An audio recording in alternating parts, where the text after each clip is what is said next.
Thank you very much for the introduction. It's very exciting to be here. Tend to talk a bit quickly when I'm a bit overexcited, so bear with me. So yes, that's me. I did a mechanical engineering degree and I worked in the aero-engine sort of business. I've been at Leeds for quite a while, and the nice thing about being at Leeds is that I've had various roles. And one of the things that has governed my future and my sort of career has been some of the chance encounters that we have while we're actually at work. And I just wanted to talk about one of them just for a couple of seconds, and then we'll come back to that later. So while I was in the university, I met just by chance a professor of rehabilitation medicine. And he asked me a question. It was a good question. I wasn't able to answer it at the time, but we'll come back to that because he's part of the story. So this is myself. We're in a fantastic sort of educational establishment at the moment. I think it's just only fair, given the fact that you know I'm interested in learning and teaching, if I ask you a couple of questions. They're things just for you to think about. And the first one's this, is can you think of what was the first thing that you learned?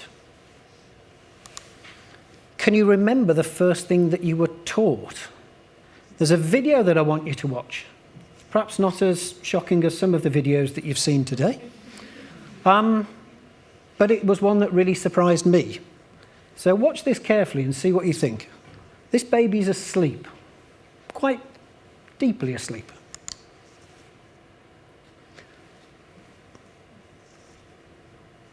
Every time I see that, it makes me jump. And it used to make me jump when my kids did it as well, when they were that age. This is a reflex called the Moravec reflex. It's a reflex where the babies seem to make some sort of erratic movement, so the hands go out like this. But just bear in mind, just the position of that baby's little finger.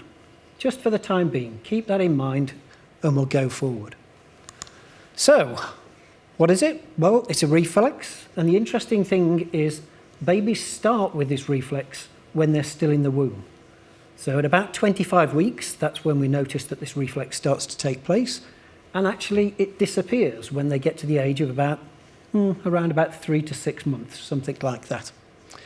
But the interesting thing is, when babies are born, research has shown within the very first week of being born that they can modify that movement.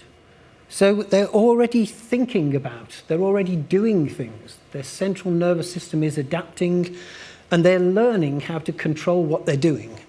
And they're learning by doing something. That's enough about the babies. I want now to give you a bit of a challenge, something for you to do. Now, it's pretty dark in here anyway, but what I want you to do is to have a go at this. I want you to close your eyes, put your hands in front of you, then with your finger, move your finger towards your nose. Don't touch your nose. I just want you to see how close you can get. If you touch your nose, you've got to start again.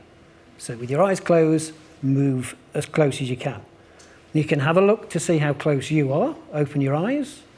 You can have a look to see how close everybody else is. Now, don't you find it amazing that you can do that really accurately without being able to see what's going on? How do we actually do that? Well, actually, we do that because our arms have got sensors in them. We don't have to see what's going on to know what we're doing with our arms. How does that work? It works because of something called neuroplasticity. As we adapt and as we do things, our sensors send signals back up to our brain, and our brain is constantly sending out signals to our arm, telling our arms to move, or our legs to move, or our mouths to move, and to make sounds. So, I want you to think about not necessarily doing something with your eyes closed, but think now about how you might learn a new skill. So perhaps it was something like, I don't know, playing tennis or playing the piano.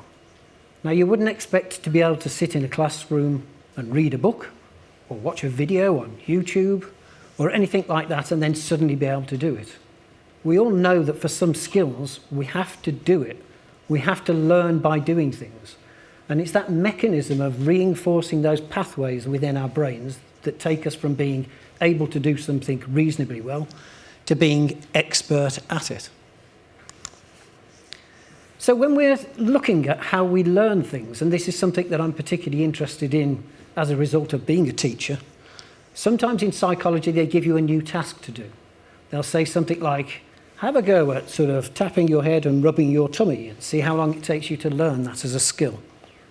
But I've got something now, going back to that video of that baby, that I want you to try, just to see how it can be very frustrating to try and learn how to do something when you don't have those neural connections.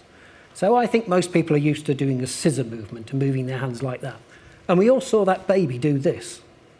So if you've had a misspent youth and probably been watching too much Star Trek like I did, you probably can do it like that as well. But one of the things I've been trying to do is do what the baby did and just move your little finger. So try holding it, keep your 3 fingers together and moving that little finger. Some people find that quite easy, some people find that really difficult. I started doing that because I thought I'm going to do this talk and I'll think of a task that I haven't been asked to do before. And that's what made me think of it. I haven't practiced at all on my left hand. So now I'm going to try and do it with my left hand. And it's sort of there if you try it. But can you do it the same way as you do with a scissor motion? So I'm still not particularly expert at it, but you can see practice makes perfect, if you see what I mean. So imagine what it would be like if one day you've just forgot how to move your arms, or how to move your legs, or even how to speak. And perhaps forget isn't the right word, but what happens if you were unable to recall those pathways? Is this something that's likely to happen? If it did happen, would you have to spend another 3 years learning just how to walk, things like that? Well, you'll be pleased to know, for if you're young and you're fit, then the chances of this happening are pretty small. But it can happen. Within the older population, there's things called stroke.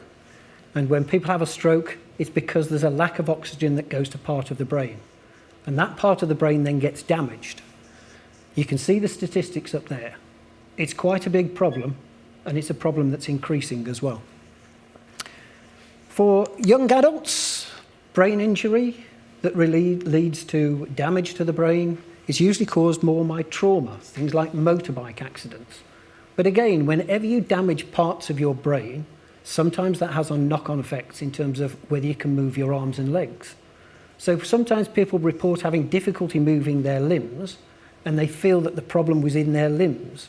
When we're trying to do a task like this, I might think that the problem's in my finger, but these aren't. These are within your brain. So, how does this get resolved if people find that they've had this? So, we have something called rehabilitation. And sometimes people have rehabilitation because they have a problem with their joints or with their muscles. But we're talking about how to retrain your brain.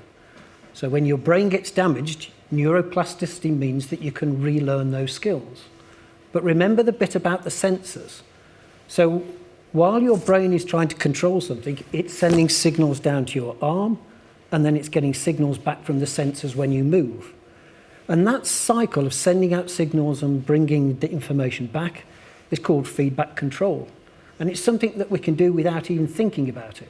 But in robots, things like this tends to be a little more tricky. So, this is the situation we have. Thousands of people need to relearn some skills.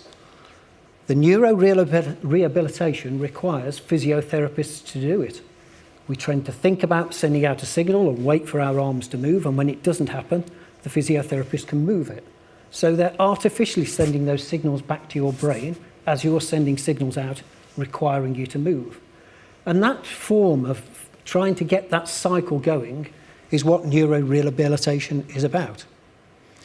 Now, in the NHS, these are limited. We have a limited number of physiotherapists, and their focus is usually on those people that have got problems with mobility, getting people up and moving, getting them out of their beds, getting them ready to go home, where they can be in an environment where they can pick up their physiotherapy outside of a hospital. But the research has shown us that the physiotherapy that people do, we need to do more of it. And to be effective, we need to do it more intensively and have more time for doing it. So this is where the story comes back to my chance encounter with someone called Bipin Bhakta, who at the time was working in rehabilitation medicine. And he knew I was interested in teaching and learning. He knew I was interested in dynamics and control. He knew I'd set up some of the Robotics at Leeds work that we were doing. And he said to me, well, could you build a robot that would help this task, to help us deliver more physiotherapy to people that are in this situation? And it wasn't a question that I could answer straight away, but we did start to think about the problem between us. And we started to go through and say, well, okay, we know what it is that it's got to do. What would we expect the robot to do? Would we expect it to give us tasks to do? Would we expect the robot to help us do the tasks, to get this flow of signals going out and signals coming back? Would we expect it to do the same task over and over again, or would we want to try and make it a bit more interesting? Most people don't complete their physiotherapy. When I sprained my wrist and strained my ankle, I've had physiotherapy to do, and I never completed the full course because it just gets boring and there's other things to be doing. So maybe the robots could help to make it a bit more interesting, but the key thing is it must be safe. That's the overriding factor.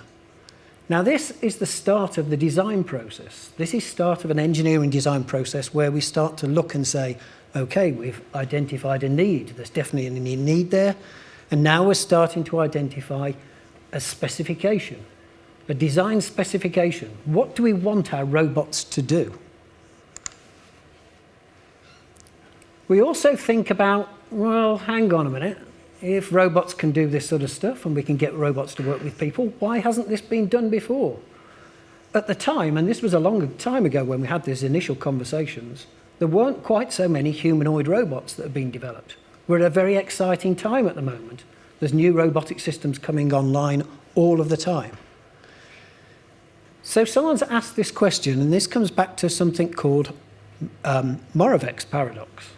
And it states that what we find easy, robots tend to find hard, and what robots find hard, we tend to find quite easy to do. But the best formulation of that I've seen is that one that's up on the screen now. It says, why could robots play chess before they could even walk? Another thing for you to think about now.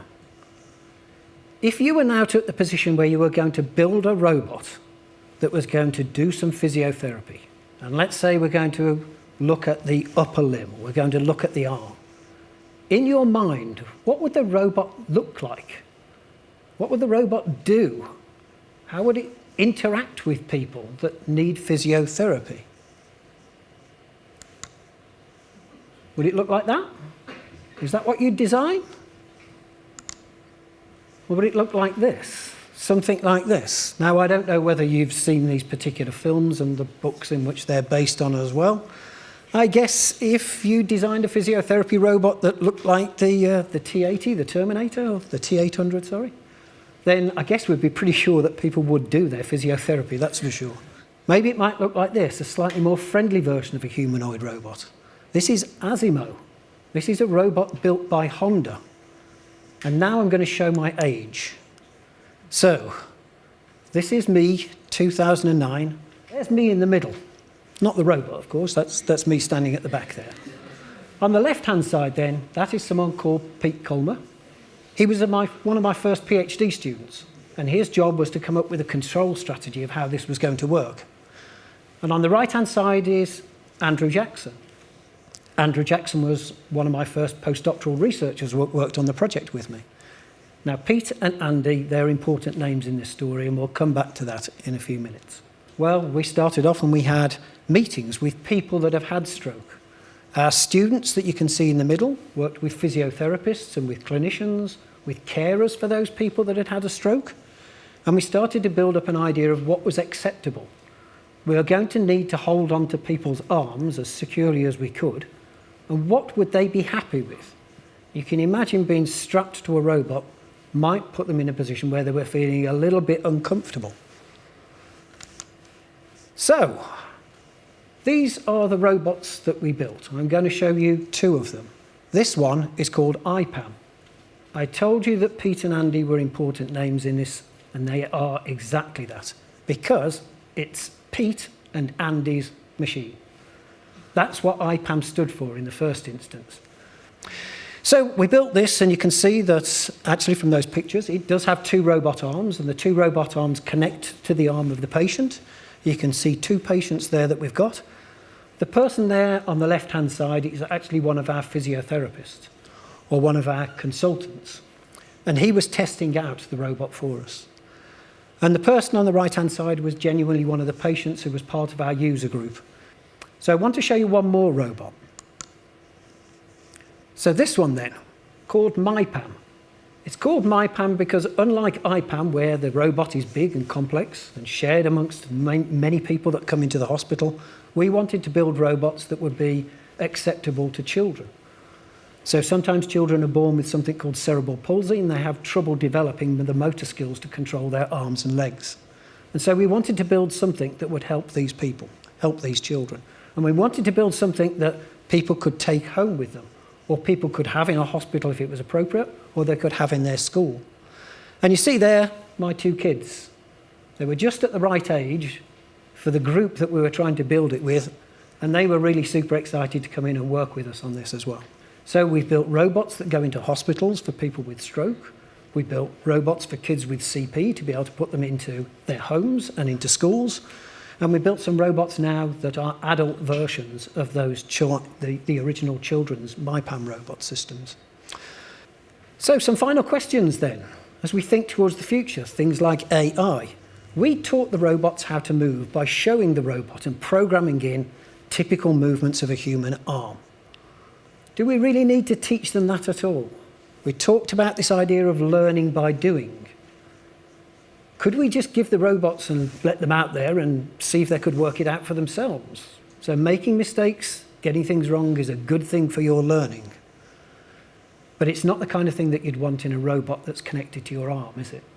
So we need to be a bit careful about how we teach these. But there is a great future there out for AI to be able to maybe give us better ideas of how people might respond to those movements and those tasks that we give them. So one final thing. Once we've been through this process, we've had a prototype, we put it into clinical trials, it seemed to work. The next stage is we need to commercialise these things. It's no point having just research tools and showing that they work without getting them out into the world. And the important thing to realise is that we don't always want our robots to look like us. We want them to behave in ways that we want them to behave. And sometimes we want our robots to just look like part of the furniture, just to be there when we need them and to be in a form that we can use them in. So that's the last slide that I have. Just like to say thank you very much for listening and for paying attention. And hopefully then, some of you might think that maybe this robotics thing is the kind of thing that might help change the world and help other people. Maybe this robotics thing is kind of thing that you might want to think about in terms of your future careers. And if so, I'd love to hear from you. Thank you very much.